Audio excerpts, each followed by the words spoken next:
In 1976, a woman could do everything right and still lose her entire world in a single afternoon. Not because she broke the law, because the law had finally stopped being the thing that controlled her, and something else had stepped in to take its place. Picture her at the kitchen sink on a Tuesday morning. The divorce is final, the papers are folded in a drawer in the hall.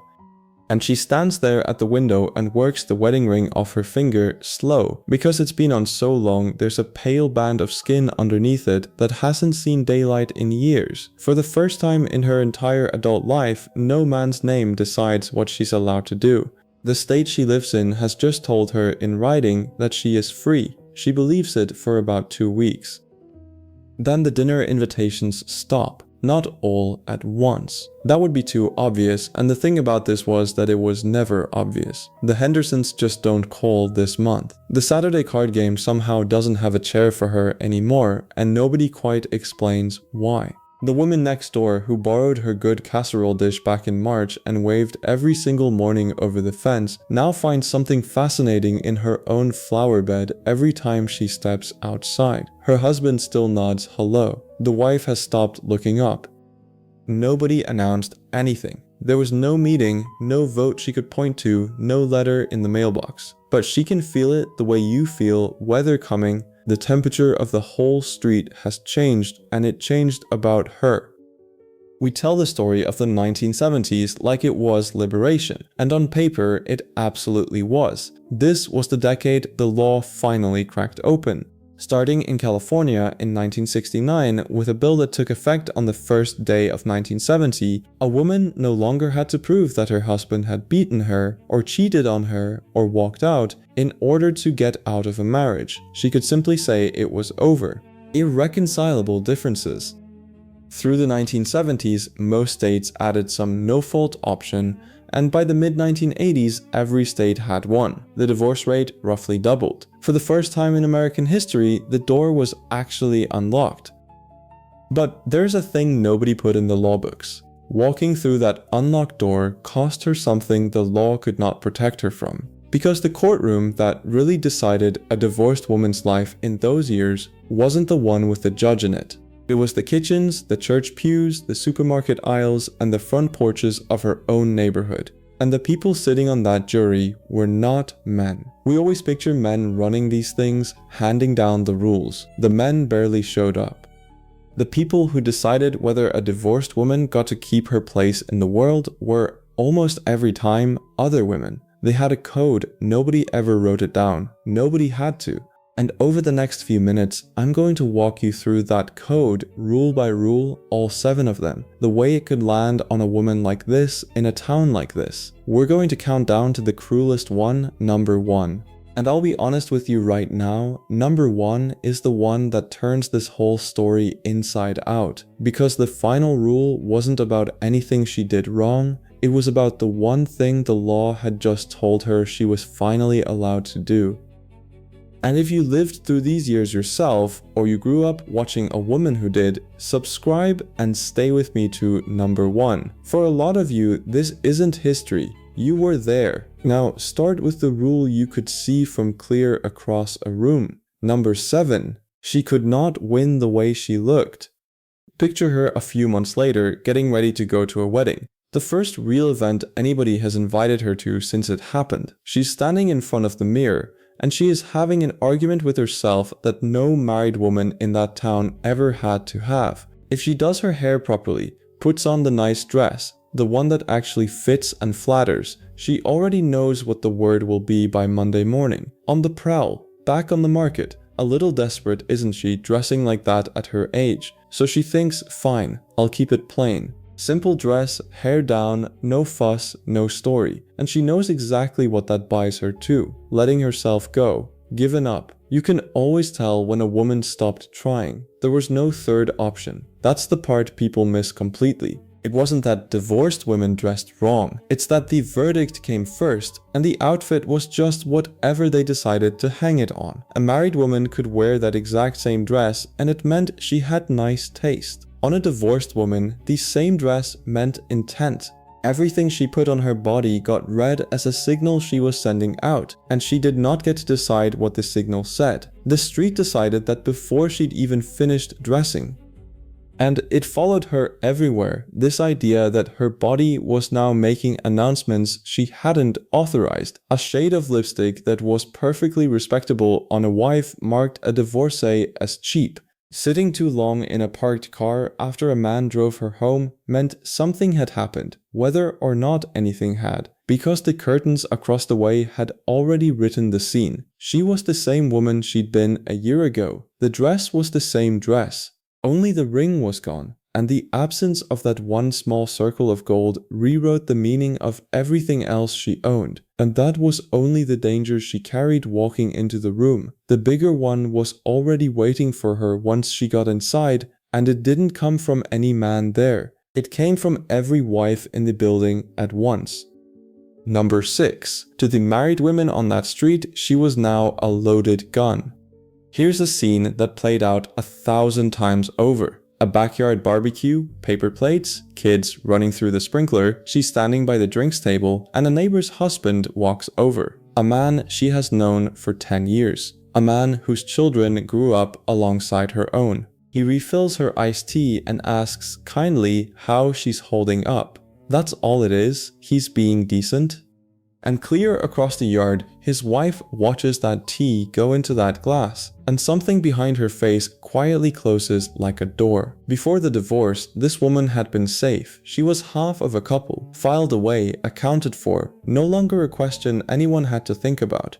Now she is loose in a town built entirely out of couples, and nobody quite knows what to do with a loose woman. And I mean that phrase in its oldest and coldest sense. She isn't doing anything. She is standing by a table, holding a glass of tea. But she has become the question every wife on the block is now asking herself in the dark. What happens to my marriage with her around? And this is where you start to see how the punishment actually worked. Because it was never a slap across the face, it was a subtraction. Suburban life in the 70s ran on an invisible economy, and women ran the entire thing. The carpools, the traded afternoons of babysitting, the casserole that appeared on your step when somebody was sick, the coffee on Tuesday, the bridge game on Thursday, the women's circle at the church on Sunday. That web was how a person actually survived a hard week. It was how you heard about a job opening, how your kids got rides, how you got through. And one by one, every thread connecting her to it got quietly cut, never with an argument, just an invitation that stopped coming. A telephone that rang less and less. A chair at the table that, the next time she looked over, already had somebody else sitting in it.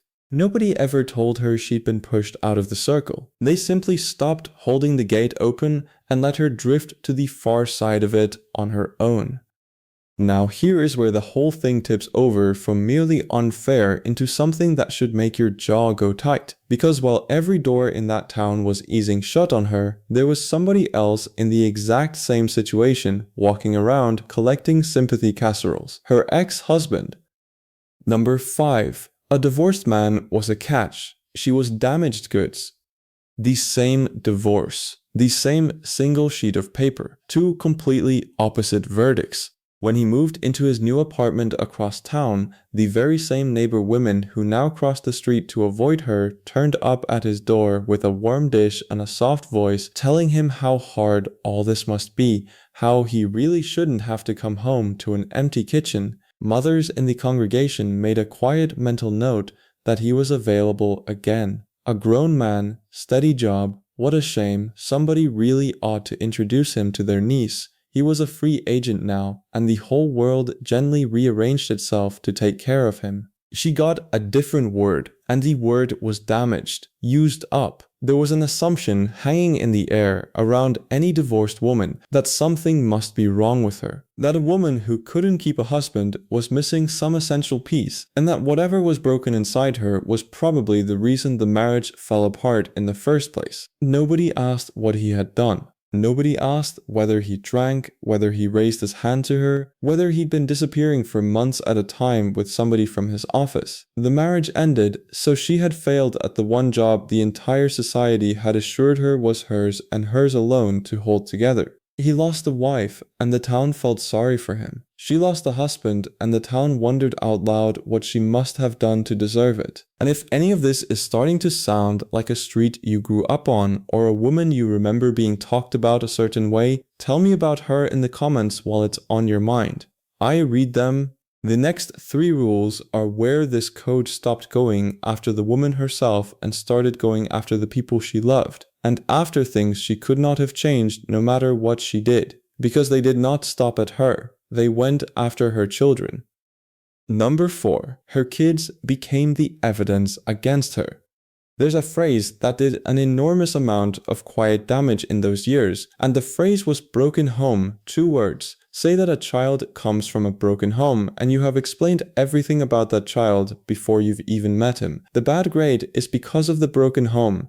The shyness, the acting out, the boy who's a little too quiet at the birthday party, the girl who talks back to her teacher, all of it traced back, like a verdict already entered, to the single fact that his mother got a divorce. For most of a century, the broken home had been the thing people reached for whenever a child went wrong. Trouble in school, trouble with the police, a teenager who got into something he shouldn't have. Somewhere in the explanation there was nearly always a missing father and a mother who, so the thinking went, simply could not hold the whole thing together on her own. And now, in the 70s, that woman was sitting right there in the neighborhood, raising her kids in plain view, under that exact suspicion, every single day. Think about what that does to a mother.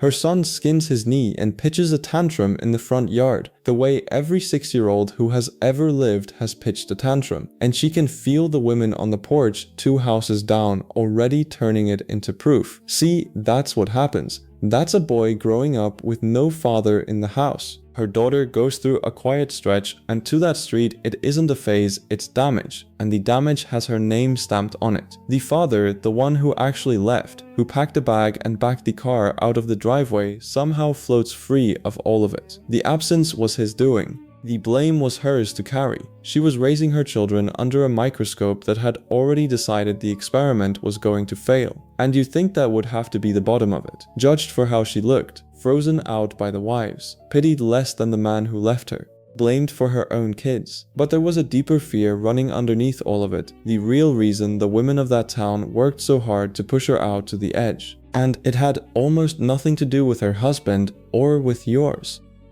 Number 3. They were afraid she was contagious. We like to explain the cold shoulder as plain jealousy. The wives felt threatened, they thought she might steal somebody's husband. And sure, some of that was real enough. But it doesn't go deep enough, because plenty of the women freezing her out weren't actually worried about their husbands at all. They were worried about themselves. Here is the thing a divorced woman represented in 1975 that made her genuinely dangerous to the order of that street. She was living proof the door opened. Every other woman on that block had been told her whole life that marriage was the one deal you signed exactly once and then lived inside of forever. That whatever it turned out to be, however heavy it got, however cold, you stayed because there was no other side to it, and a woman alone was nothing at all. And then here comes this one woman who walked out anyway, and the sky did not fall on her. And there she is in aisle 4 of the supermarket on a Wednesday, buying a small chicken and a single carton of milk, and she is, somehow against everything they'd been promised, still standing there perfectly intact. That is not a husband stealer. That is something far more threatening than a husband stealer. That is a woman who has accidentally proven the cage was never actually locked. And if you are a wife who has swallowed 20 years of a marriage because you genuinely believed there was no way out of it, the very last thing you can afford to have living at the end of your block is walking, breathing proof that there was a way out the whole time. So you don't invite her in. You keep her at arm's length, you keep her filed under cautionary tale because as long as she's a warning, her freedom reads as a punishment. The moment you let yourself see that freedom as freedom, you'd have to turn and look at your own front door and your own 20 years and ask a question you cannot afford to ask. It was so much easier to call her a threat than to let her stand there as a possibility. And here is where the code stops being something that lives only in people's heads and becomes something written into the lease and the bank and the law itself, because she could survive the whispers, she could outlast the cold shoulders and the empty chairs. What she could not do, no matter how careful or how good she was sign her own name. Number 2. The system caged her on paper. Picture her trying to do the most ordinary thing in the world. She has a little money put aside and a job lined up, and she goes to rent an apartment just somewhere for her and the kids to live. The landlord looks at the application, looks at the line where it says divorced, and turns her down.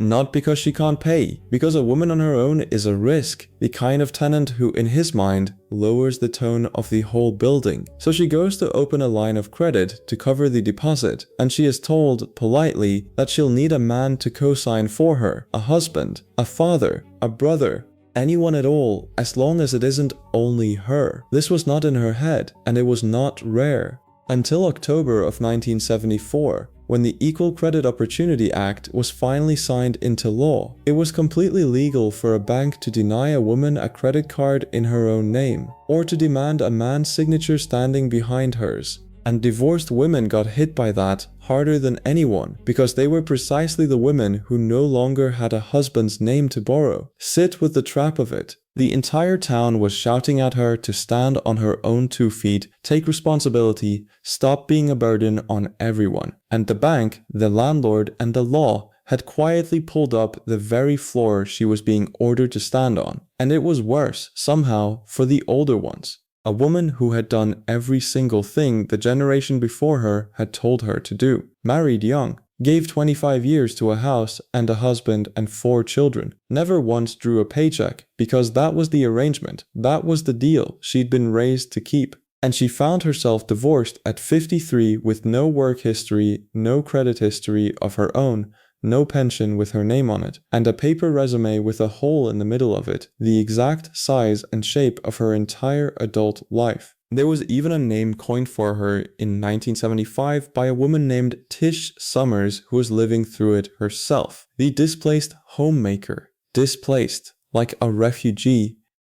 A woman exiled from the only country she had ever been permitted to live in, holding a lifetime of skills the job market simply refused to count, because the work of running a home for 25 years apparently belonged on no application form anywhere in the country. So that's 6 of the 7, and after all of that, you would think the last rule, the cruelest one, would have to be some final, specific, named cruelty worse than everything that came before it. It isn't. The cruelest rule is the quietest one of them all, and it's the one this whole story has been walking toward from the very first sentence. Number 1. The thing she was being punished for was the one thing the law had just set her free to do. Go all the way back to the beginning. The ring coming off at the kitchen sink, the pale band of skin underneath it. The law that morning had told her she was free. Free to choose her own life, hold her own money, walk out through a door that for 200 years had been bolted shut from the other side. That was the gift of the entire decade. That was supposed to be the happy ending of the whole story. And that exact freedom is the thing the code existed to punish. Look back across all 7 rules and you'll see they were never really 7 different rules at all.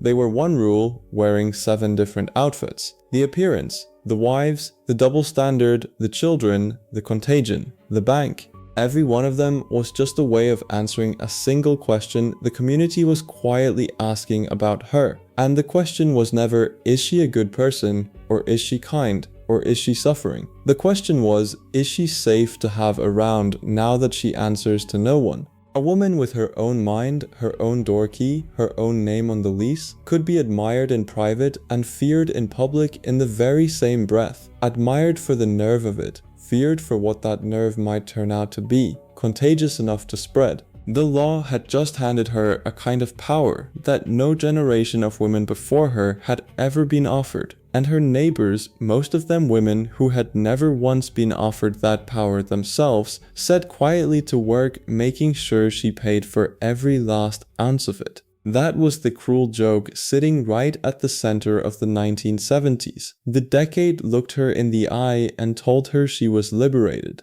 And then it built a quiet little machine, run out of kitchens and church basements and across backyard fences, to make absolutely certain that her liberation cost her nearly everything she had left. So go back one final time to that woman at the sink. The ring is off, the papers are folded in the drawer. The law of her own country says in plain ink that she is free and standing and equal to any man on her street. And that street has already taken a vote she was never invited to and reached a verdict, and the verdict came in before the band of skin under her ring had so much as seen the sun again. The code never needed a courtroom. That was the whole genius of it. It needed no evidence, no hearing, no one willing to stand up and say the cruel thing out loud where it could be argued with. It only ever needed a few people, over a few back fences, to quietly agree on a story about her, and then to stop offering her the chair, stop returning her wave, stop saying her name in the warm way they used to. She did not have to do a single thing wrong. She only had to become free at a moment in history when a free woman was the most frightening thing a quiet street could imagine. And here's the part of this that I think still matters right now, because a lot of you watching lived somewhere very near to it. You had a mother or a grandmother, an aunt, a woman 2 doors down who got divorced in those years and got talked about a certain way. The lowered voice, the little pause, the her, after everything. If you remember a woman like that, tell me about her down in the comments. Tell me what they said she did, and tell me whether she was ever really guilty of anything at all, besides leaving. Because those stories, the ones half whispered over a kitchen table and never once fully explained, are just about the only record we have left that this code was ever real. And if this made you see your own street or your own family a little differently than you did 10 minutes ago, leave a like so it finds someone else who remembers it too, and subscribe, because there is a whole buried world of these quiet rules our mothers and grandmothers lived under that nobody ever bothered to write down. She always thought the hardest part would be signing the papers. The papers turned out to be the easy part. The hard part was every ordinary morning that came after, in a town that had already made up its mind, where a woman could lose nearly everything she had left and never once be told what it was she'd been found guilty of.